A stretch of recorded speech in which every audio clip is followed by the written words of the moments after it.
Alhamdulillahi Rabbil Alamin. Allahumma salli wa sallim ala Sayyidina Muhammadin alladhi huwa likulli babin mughlaqin miftah. Wa ala alihi wa ashabihi ahlul fadli was salah. Amma ba'd, pemirsa sekalian dimanapun anda berada, assalamualaikum warahmatullahi wabarakatuh. Malam hari ini, sebagaimana malam-malam yang sebelumnya, saya memiliki sebuah hadis yang diriwayatkan oleh Imam At-Tabarani dari sahabat Abu Hurairah radhiyallahu taala anhu.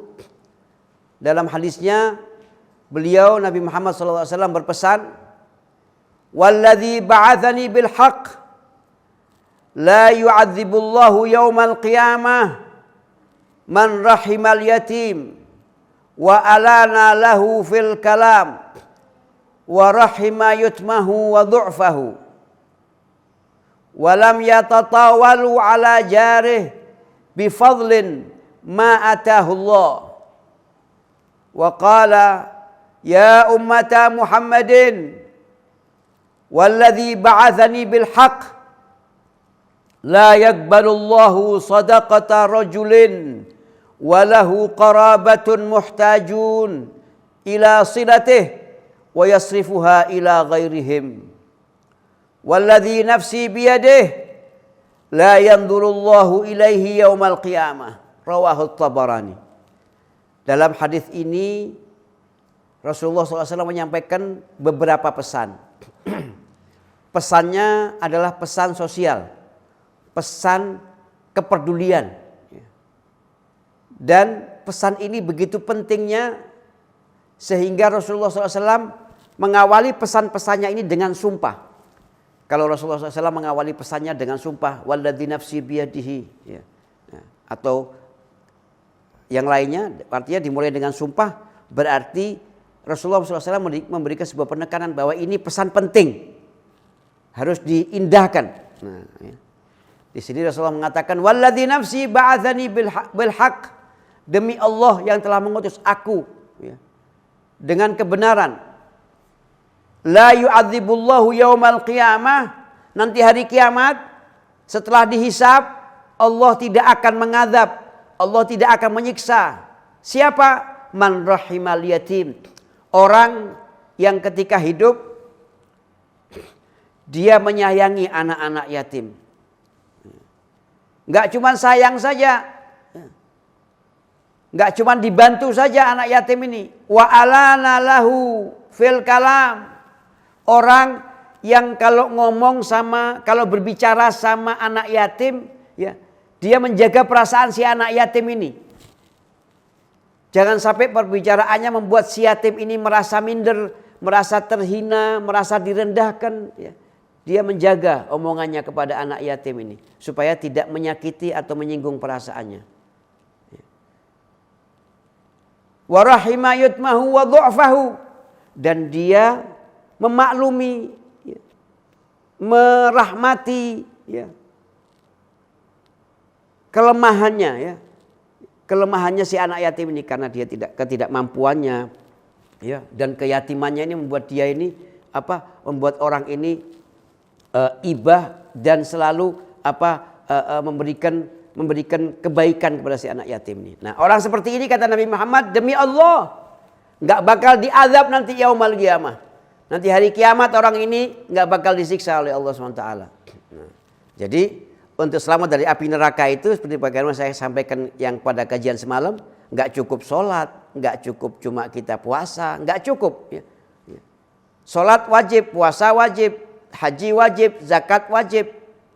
Kalau kita sudah lakukan semua itu, kita sudah menggugurkan kewajiban kita sebagai hamba atas perintahnya Allah Ta'ala. Ya. Tapi ada lagi perintah yang lain, yaitu perintah berbuat baik antar sesama manusia. Nah, kalau kita sudah menjaga hubungan baik kita dengan Allah, lalu kita juga menjaga hubungan baik antar sesama manusia, maka insya Allah kita akan terselamatkan daripada siksa api neraka. Walam yatatawal ala jarih bifadli ma atahullah. Ya. Aku bersumpah demi Allah, ya, kata Rasulullah. Orang yang ketika hidup dia tidak pernah menyombongkan nikmat yang Allah berikan kepadanya terhadap tetangganya. Artinya apa? Orang yang tidak pernah pamer kelebihannya, nggak pernah pamer kekayaannya, nggak pernah pamer ilmunya, nggak pernah pamer apapun kepada tetangganya. Ya. Kalau perlu, ya, jangan sampai tetangga kita tahu apa yang kita punya. Bukan kita pelit, tapi takut nanti dia merasa kepingin kita tidak bisa kasih, atau nanti dia merasa minder, atau nanti bisa menimbulkan hal-hal yang tidak baik. Ya. Makanya kalau kita belanja sesuatu itu, ya kalau bisa jangan sampai tetangga kita tahu apa yang kita beli, supaya tidak menimbulkan kecemburuan sosial. Ya. Nah, supaya juga orang lain tidak merasa merasa rendah di hadapan kita. Ya.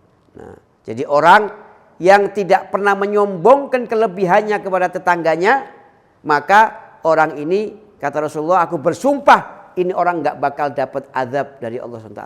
Kenapa? Menyakiti tetangga itu dosa besar. Ya. Kita sholat, kita sujud, kita ruku, kita tasbih, kita baca Quran, kita macam-macam dah ibadah. Ya. Tapi ya, kita membuat tetangga kita sakit hati, membuat tetangga kita tersinggung, membuat tetangga kita bagaimanalah ya. Itu Allah nggak suka. Ya. Jadi kita tidak usah menampakkan kita punya kekayaan, kita punya kelebihan kepada tetangga kita. Ya. Yang tahu ya biarlah tahu, yang tidak tahu nggak usah tahu, dan kita juga nggak usah membuat. Artinya di sini jangan bikin orang yang tidak semampu kamu itu merasa minder. Nah, itulah. Nah, ya, jangan bikin seperti itu. Walladzi nafsi biyadihi, ya. La yandurullahu ilaihi yaumal qiyamah. Ya. Nah, kemudian kata Nabi Muhammad SAW, walladzi ba'atsani bil haqq. Ya. Demi Allah yang telah mengutus aku dengan benar. La yakbalullahu sadaqata rajulin walahu qarabatun muhtajuna ila silatih wa yasrifuha ila ghairihim.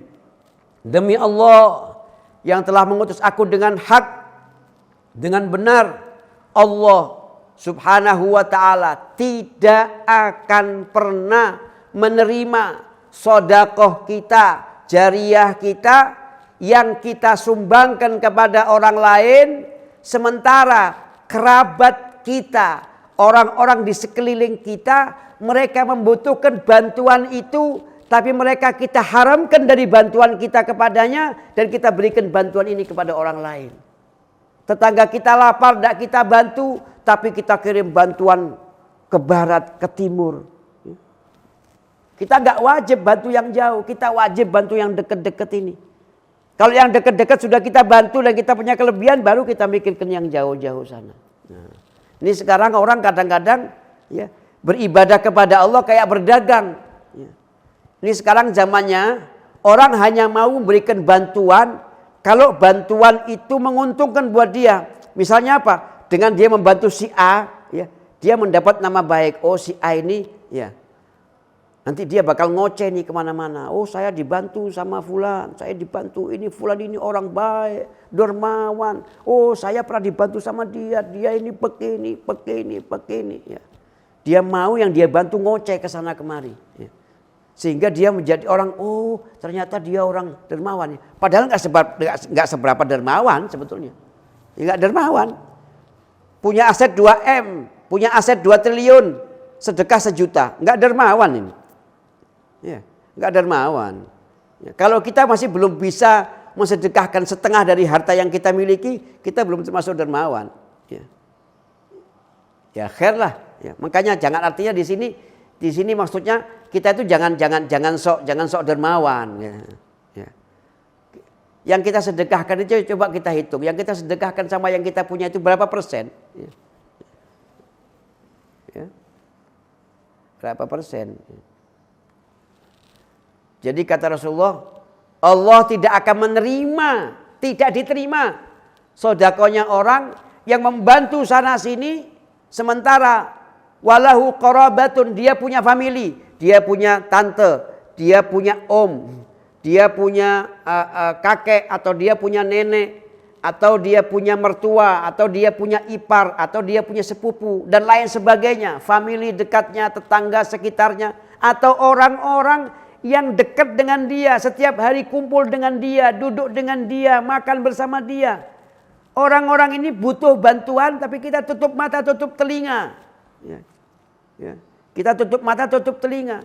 Sementara kita kemana-mana, wah kita bagi-bagi ke sana kemari, ke sana kemari. Ya. Orang semua, wah puja-puji kita. Sementara yang di sekeliling kita kelaparan. Yang sekeliling kita mau beli baju 1 potong buat lebaran tidak bisa. Sementara kita beli buat anak kita 1 orang 5 potong atau 10 potong. Orang dekat sama kita, tiap hari duduk sama kita, di rumah kita, kumpul sama kita, famili kita, kerabat kita, orang dekat sama kita. Ya. Dia tidak bisa beli baju 1 potong, kita nggak kepikir di otak kita. Iya ya, itu famili saya itu anaknya ada 5. Bapaknya itu kerjanya karyawan toko di pasar. Gajinya paling di bawah UMR. Pasti dia butuh ini. Butuh buat beli lebaran. Kita punya, kasih. Apakah itu sedekah atau apakah itu zakat. Kasih. Ya. Saya sampaikan pada kajian saya beberapa waktu yang lalu. Ya. Orang dermawan itu adalah orang yang datang sebelum si butuh itu meminta. Itu dermawan. Karena kalau orang itu memberi setelah meminta itu sama dengan dia berdagang sama si miskin. Kita suruh si miskin jual harga dirinya dan kita beli harga diri itu dengan bantuan kita. Tapi kalau kita datang memberi sebelum si miskin meminta atau mengeluhkan kebutuhannya, nah, maka itulah namanya bantuan yang tulus. Ya. Jadi perhatikan ikhwan, ya, para pemirsa, ya. Ini pesan buat semua umat Nabi Muhammad. Yang kaya, yang miskin. Ya. Kalau kita mau bantu orang. Ya. Yang kaya bantunya pakai apa? Yang kaya bantu pakai harta. Ya. Jangan cuma ngomong saja. Kamu sebaiknya begini, kamu keluarkan uangnya. Ada famili sakit, jangan diceritainin. Orang sakit ini butuh diobati. Bawa ke dokter. Ya. Tebus resepnya. Nah habis itu baru nasihatin, masuk. Jangan orang sakit tidak dibawa ke dokter, kita ngoceh. Tambah cepat mati nih orang. Ya, nah ini pesannya Nabi Muhammad nih. Kita katanya cinta sama Nabi Muhammad, senang selawat sama Nabi Muhammad. Ya. Kalau senang sama Nabi Muhammad, lihat ini Nabi Muhammad ini susah. Kalau lihat ada umatnya yang susah, kita disuruh peduli sama Nabi Muhammad. Ya. Berbuat baik. Sumpah Nabi Muhammad di sini, demi Allah. Tidak bakal diterima. Ini kalau yang sumpah saya mungkin nggak ada artinya. Tapi yang sumpah Nabi Muhammad ini bakal terjadi benar ini. Allah tidak akan menerima orang yang bersedekah sementara sekelilingnya, kerabatnya, orang yang terdekat dengan dia dalam keadaan membutuhkan dan dia tidak peduli dengan itu semua. Tidak boleh. Bukan tidak boleh kita bersedekah kepada yang jauh. Tapi sebelum kita ke barat, sebelum kita ke timur, lihat dulu siapa orang di seputar kita. Kalau mereka lapar, kenyangkan dulu. Setelah mereka kenyang dan hartamu masih lebih, silakan Anda berlari ke barat, Anda berlari ke timur untuk mengirim bantuan. Ya. Al-aqrabuna aula bil ma'ruf. Orang-orang yang terdekat itu lebih pantas untuk kita berbuat baik kepadanya sebelum yang lainnya. Ya. Sekelilingnya dulu, baru kita menebar kebaikan itu ke tempat-tempat yang jauh. Walladzi nafsi biyadihi la yanzurullahu ilaihi yaumal qiyamah. Demi Allah yang jiwaku berada di dalam genggamannya. Orang yang seperti itu, orang yang suka memperdulikan orang yang jauh dan menelantarkan orang yang dekat dengannya, orang ini tidak akan dipandang oleh Allah Subhanahu wa taala. Artinya tidak diperdulikan oleh Allah Ta'ala. Ya. Sedekahnya nggak ada artinya. Pengorbanannya nggak ada artinya. Ya. Karena dia menelantarkan orang-orang sekitarnya. Inilah pesan Nabi Muhammad SAW. Ya. Oleh karena itu hadirin, mari kita insya Allah ya kita ini punyalah ya sifat ingin berbuat baik dengan sesama. Ya. Walaupun porsinya mungkin persentasenya beda-beda, tapi kita punya potensi itu. Nah, mari kita memanage. Ya. Jadi artinya dari pesan-pesan yang ini dan yang sebelumnya itu, berbuat baik itu harus tepat sasaran. Berbuat baik itu harus terencana. Ya. Jangan cuma kita begini saja. Ya. Asal keluarkan saja, tapi harus terencana. Kemana dulu saya harus menelusuri ini. Oh, saya akan lihat dulu yang sekitar saya. Famili, kerabat, tetangga, orang dekat, teman akrab dan sebagainya. Nah, ini selesai. Nah, baru kita melihat yang lebih jauh lagi. Ya. Oh, mungkin di kampung sebelah ada yang begini. Ya.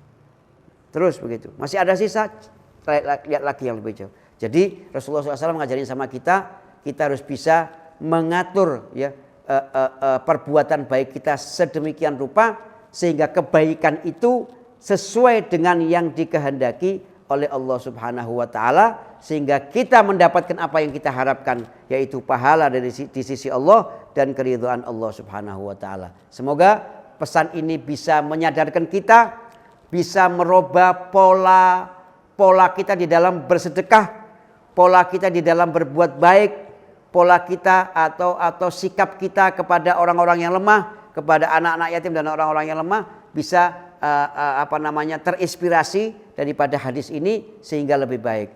Wassalamualaikum warahmatullahi wabarakatuh.